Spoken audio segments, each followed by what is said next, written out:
Hello, welcome and welcome back to my channel. I'm Romica Spiegl-Jones. I'm an illustrator and designer based in Manchester. And this is just a little update about what I've been up to because I feel a lot of things have happened in the last 1 or 2 months and I just wanted to share them with you. Yeah, this was an incredibly intense time. I just finished my 2nd year of university and then I had summer holidays, which means for me full-time business. Because I have my creative business on the side while I'm in university. I teach online classes and I made a new class for children's book illustration. Specifically, it's an assignment class, how to create your own double-page spread, and I'll link that below. And apart from that, I try to promote my gouache illustration course, which I've done as well. I've created a free 7-day class for if you want to get into gouache painting, and that's also linked down below. And then, now my big first steps, apart from these updates. I was finally brave enough to send out my illustrations. I felt finally ready, which, I don't think you ever feel ready, but I finally felt like I just need to do something. I need to finally get my work out. Not just share them on social media, but actually send them to people who might use them or want to commission me or would hire me. So the first thing I did is for the first time I sent out my portfolio to a magazine. And I didn't do this only to get hired, but I also did it to just start this habit of continuously sending out my work. I haven't sent it to anywhere else since, to a different magazine I mean, but I'm working on a new submission for Illustrators magazine. And let's see how that goes. But yeah, anyways, it's just the first time always, you have this, I had this huge fear, oh my gosh, the rejection.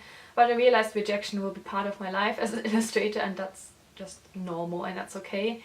And I just thought, if I don't have too much emotion connected to it and if I just do it, and I'll just do my best and I'll just let things happen. That's all I can do. I can only continue to get better and I can let people know that I exist. And if they need me or not, that's their decision, really. So yeah, it's kind of like trying to get myself prepared for rejection, but also opportunity.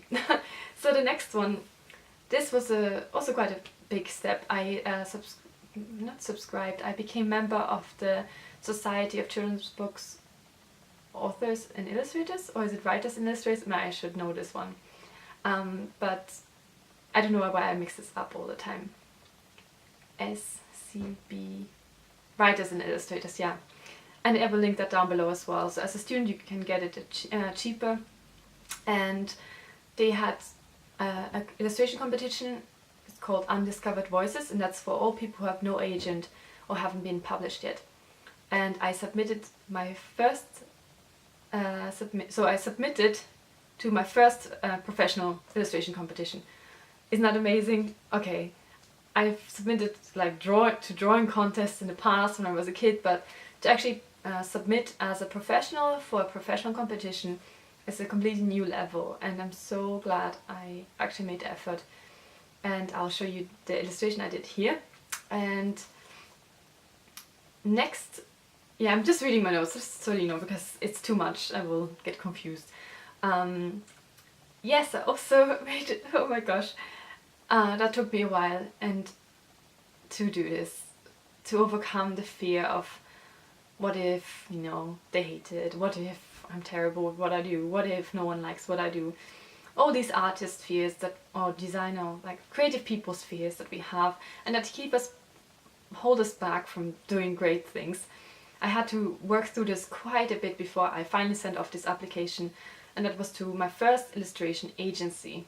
And it's quite a big one.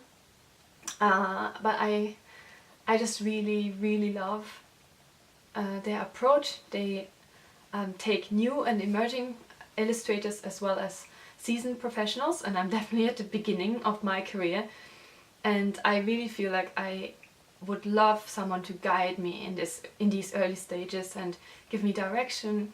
I think I'm a really hard-working creative individual, but it is just wonderful if you can have someone else's insight, someone who has worked in the industry for a really long time. And this is a children's book illustration agency.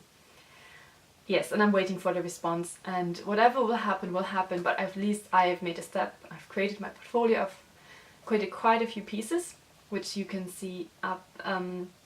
Yeah, I will link it down below, but I'll also show you the link to my website. Please have a look at my portfolio. I've worked on quite a few new illustrations. I hope you enjoyed them.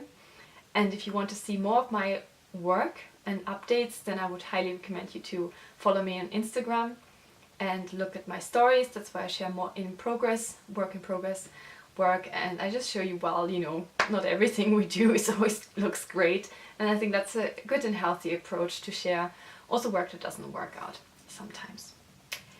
And that's, I think, pretty much it, apart from that I'm going to start uni on Monday, the 25th. It's my final year and I'm already working on my thesis now. For those of you who don't know, it's my second bachelor degree. I've already studied anthropology, social and cultural anthropology at the University of Vienna a few years ago and graduated with Bachelor of Arts, and then I changed to graphic design and illustration. So this is my final year, and I learned a lot from my previous degree, knowing that I'm a person who needs more time for research. I think often it's underestimated how much time research takes. So if you're writing your thesis at the moment, comment below how you find that, but I really recommend you to start early and think about it, start to get resources, start to find good quotes.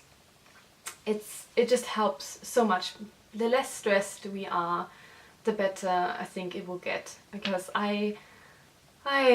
it took me so long to find a good research question. It took me so long to find even something I'm interested in.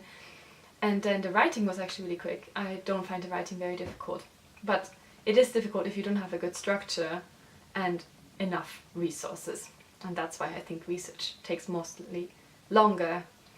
And then the writing is short and the editing process again takes longer. That's just my experience. I wrote 2 theses. Is there a plural for that? I don't know. Before, for my previous degree, we had to write 2. And we had to write 10,000 words each. So 20,000 words in one semester. It's quite good. And this one is much shorter. So I just feel like I want to enjoy my last year of uni. I don't want to be stressed. I know this is probably associated with stress, but I will do my best, fingers crossed, to enjoy this final year of my higher education, at least of undergraduate level, because to be honest with you, I don't want to do another bachelor. It's enough for now. But who knows, I would like to teach in the future in a university, maybe, because I really feel it needs people who understand the struggle of students. And yes, I have had 6 years of uni so far in undergraduate, and I feel there's so much I would like to share, and all this encouragement I want to give to people. But that's in the future. I think that's not what I want to do at the moment. At the moment I want to do and my work on my illustration career and on children's books.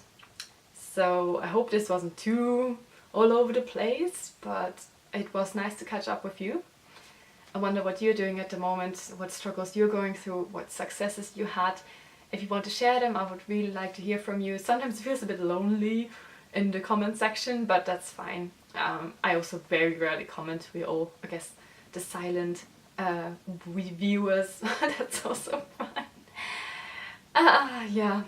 Anyways, thank you so much for being on this journey with me. I've had quite a few people subscribe recently, so welcome to all of you. It's very nice to have you here. And yeah, have a look at the links below that I mentioned, and have a look at my other videos, and I'll see you next time.